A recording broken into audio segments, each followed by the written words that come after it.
Once upon a time, in a small village named Green Hill, there lived a poor young man named Daniel. He was 22 years old. Daniel had kind brown eyes and short black hair.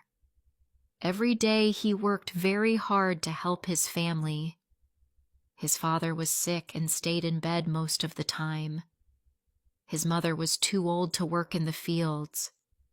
So Daniel did everything he could.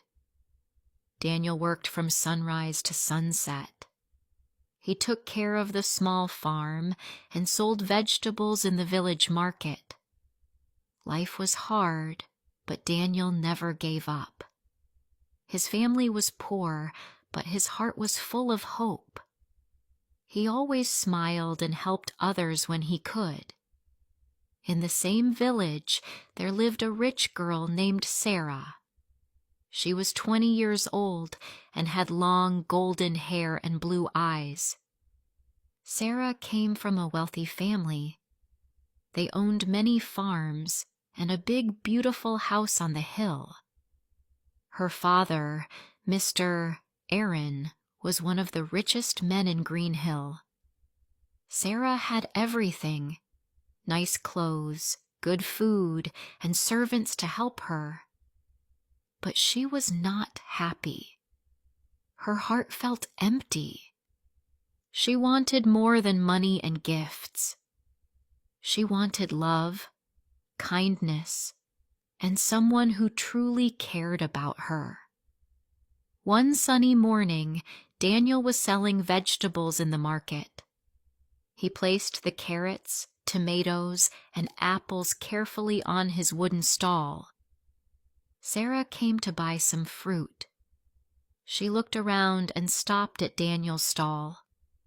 She saw how carefully he worked. She saw his gentle smile and kind eyes. Daniel greeted her with respect. "Good morning," Sarah said softly. "Can I buy some apples?" Daniel smiled. "Of course. These apples are fresh from our tree." Sarah took the apples and thanked him. From that day on, she started visiting the market every morning. She came with small baskets and always stopped at Daniel's stall. They started talking. First, it was just about fruit and vegetables. Then they talked about the weather, the village, and soon, their lives. Daniel told her, "One day, I dream of having my own shop, a small place where I can sell fresh food and help my family live better." Sarah said, "I want to help people, not just the rich ones.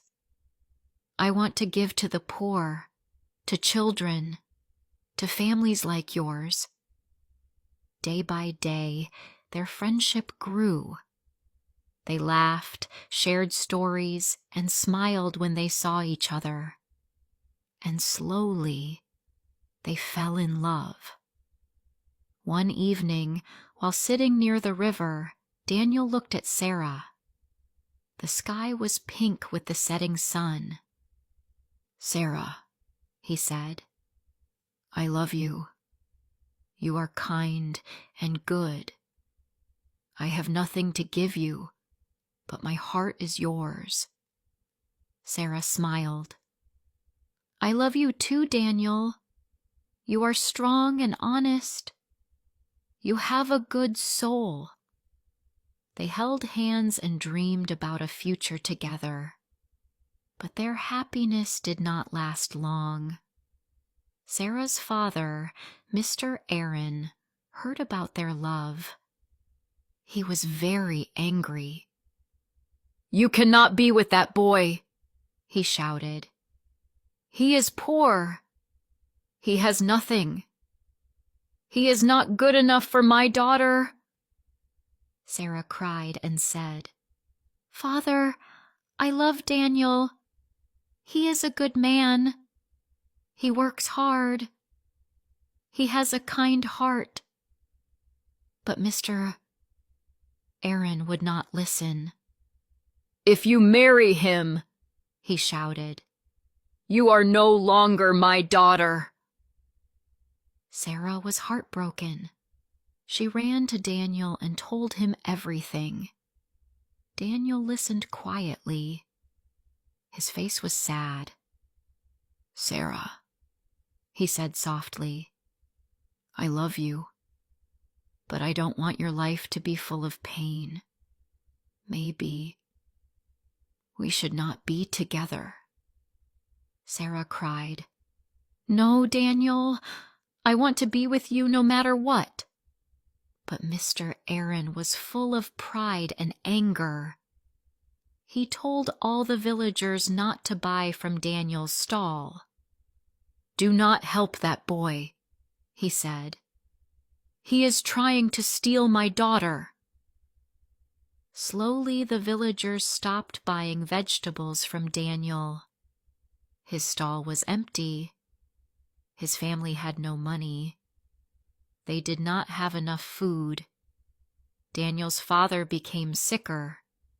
Medicine was too expensive. Daniel worked day and night. He tried to borrow money, but no one helped him. His eyes grew tired, and his hands were rough from work. Sarah saw all of this. She could not stand it anymore. She went to her father again. "Please, Father," she begged. "Let me be with Daniel. He is a good man." But Mr. Aaron said, "No, you will marry someone rich. I have already chosen him." Sarah cried, "I don't love him." Mr. Aaron shouted, "You will do as I say!" And he locked Sarah in her room. She could not leave the house. Her window showed the sky, but not the one she loved. She cried every night. She thought about Daniel, about his smile, about their dreams. Her heart felt like it was breaking. Meanwhile, Daniel was losing hope. His father was very ill. The little money he had was gone. The shop he dreamed about felt like a faraway dream. One night, rain poured over the village. The wind blew hard. Thunder crashed in the sky. That night, Sarah escaped from her house. She ran through the rain, her clothes soaked and her hair flying in the wind. She reached Daniel's small house and knocked on the door. Daniel opened it, surprised. "Sarah," he said, "what are you doing here?" "I cannot live without you," she said, crying. "Let's run away together." Daniel shook his head. "I can't take care of you.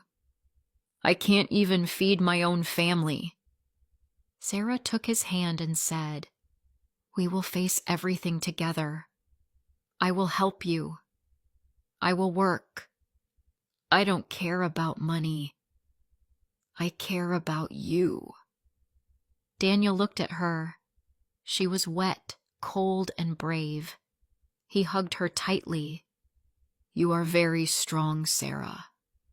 I love you." And that night, they made a choice.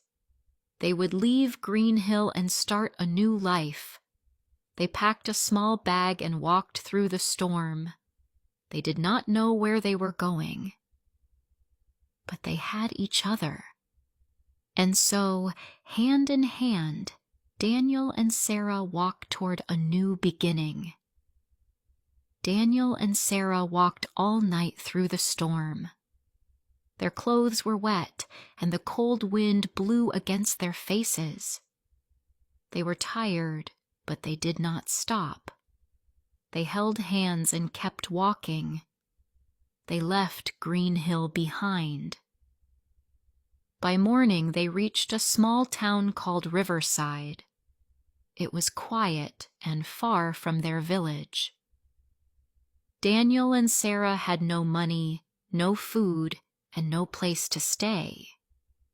But they had hope. Daniel said, "I will find work today. I will do anything." Sarah said, "And I will work too.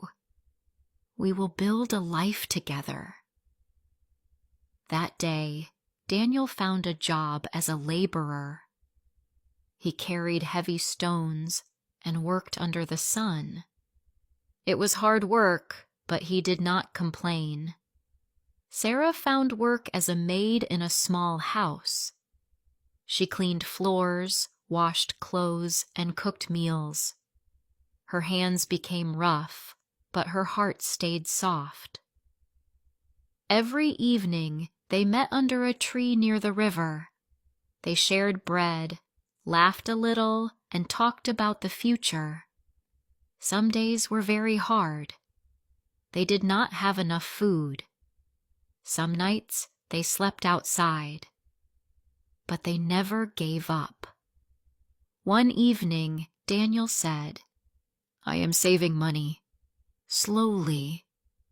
One day, I will open a small shop, just like I dreamed." Sarah smiled. "And I will help you run it. We will work together, like we always do." Years passed. Day by day, they saved a little more. Daniel worked harder than ever. He learned to repair things, to speak with people, and to buy and sell small items.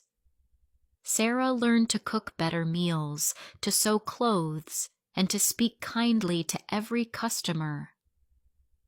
Finally, one bright morning, Daniel rented a small space near the market. It was just a tiny shop made of wood, but to them, it was a palace. Sarah cleaned it, decorated it, and put up a small sign, "Daniel's Fresh Goods." They sold vegetables, fruit, tea, and homemade snacks. People in Riverside liked them. They came to buy from the kind man and the smiling woman. Business grew. They earned enough to buy simple clothes, warm blankets, and better food. Their faces were brighter, their eyes full of love and peace. Back in Green Hill, Mr. Aaron heard about them. A traveler told him, "Sir, your daughter Sarah and that boy Daniel now run a small shop. They are doing well." At first, Mr. Aaron was angry, but later he felt sad. He sat alone and remembered his daughter's tears. He thought about her courage, her strength. Slowly, his heart changed. "I was wrong," he whispered. "I wanted her to marry for money. But she chose love. And she was right." One day, Mr. Aaron came to Riverside. He walked through the market and found the little shop.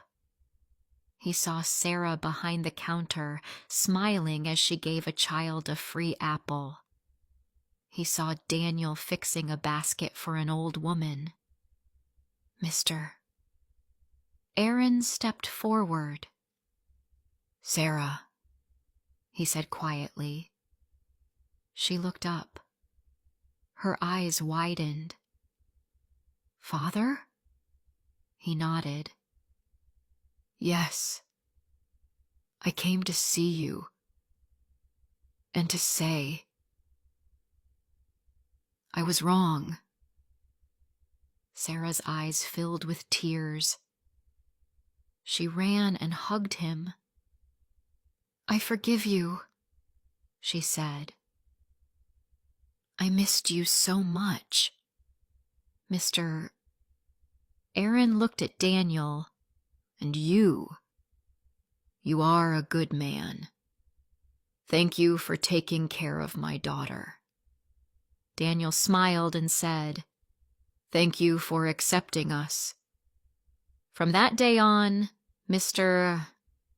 Aaron visited often. He helped them when he could. He did not bring gold or gifts. He brought love and peace. Life was still not easy for Daniel and Sarah. They had to work every day, but they faced every challenge together. When one was tired, the other gave strength. When one cried, the other gave comfort. They never forgot the nights without food. They never forgot the rain, the cold, the pain. But they also never forgot the power of love and hard work. People in Riverside began to tell their story. They were poor, people said, but their hearts were rich. Children looked up to them. Young couples came to ask for advice. And Daniel and Sarah always said the same thing. Money is not the most important thing. A kind heart, a strong will, and true love can build a beautiful life. And so, Daniel and Sarah lived simply but happily. Their shop grew. Their hearts stayed gentle, and their story became a light for others. They proved that true love is stronger than money or power.